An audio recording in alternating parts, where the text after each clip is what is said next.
పెద్ద పెద్ద లైబ్రరీలు గ్రంథాలయాల కాకుండా మీ దగ్గర పుస్తకాలు ఎన్నెన్నుంటాయుల్లా? ఎన్నెన్లేంది అక్కెరకున్నన్ని రోజులు మాత్రమే ఉంటాయి. పుస్తకాలు అక్కెర తీరిందంటే బయటికి మొత్తుడే అంటారా? మామూలు పుస్తకాలు అయితే వారెత్తరు కావచ్చు, కానీ అదే దేవుళ్ళకు సంబంధించినవి అయితే జాగ్రత్తగానే పెట్టుకుంటారు. కాకుంటే మహా అయితే ఓ 10 ఏళ్ళలో 20 ఏళ్ళలో ఉంచుకుంటారు. కానీ గిడో పెద్ద మనిషి దగ్గర 150 ఏండ్ల నాటి ఖురాన్ ఉన్నది. ఏంది నమ్ముతలేరా? చలో మీరే చూడండి.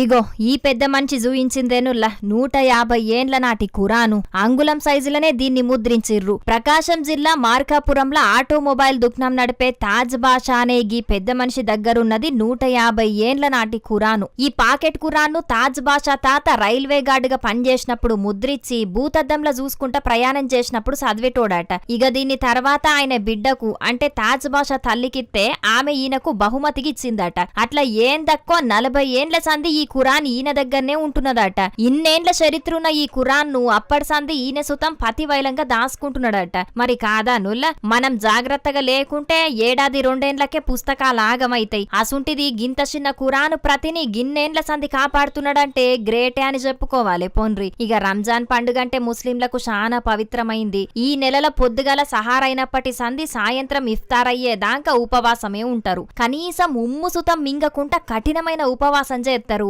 అందుకే అప్పటి ఖురాన్ చరిత్రను మల్లోపరి యాద్ చేసుకున్నాడు ఈ పెద్ద మనిషి. ఇసుంటే ఎన్నో కాడ అరుదుగా కానస్తాయి. కాబట్టి భవిష్యత్ తరాలకు సుతం తెలిసేటట్టు కాపాడుకోవాలి. మరి పబ్లిక్ మీ దగ్గర సుతం తాతల కాలం నాటి ఎన్కటి ఏమన్నా ఉంటే జాగ్రత్తగా దాసుకోండ్రి. గీ కాలంలో గిదేం పని చేస్తుంది, ఇప్పుడు అంతకంటే మంచి ఎత్తున్నాయని మాత్రం అనుకోకుండ్రి. ఇప్పుడు ఎంత మంచి వచ్చినా ఆ కాలం నాటి వాటికే ఎక్కువ విలువ ఉంటది అని అంటున్నారు ఈ ముచ్చట తెలిసిన జనాలు.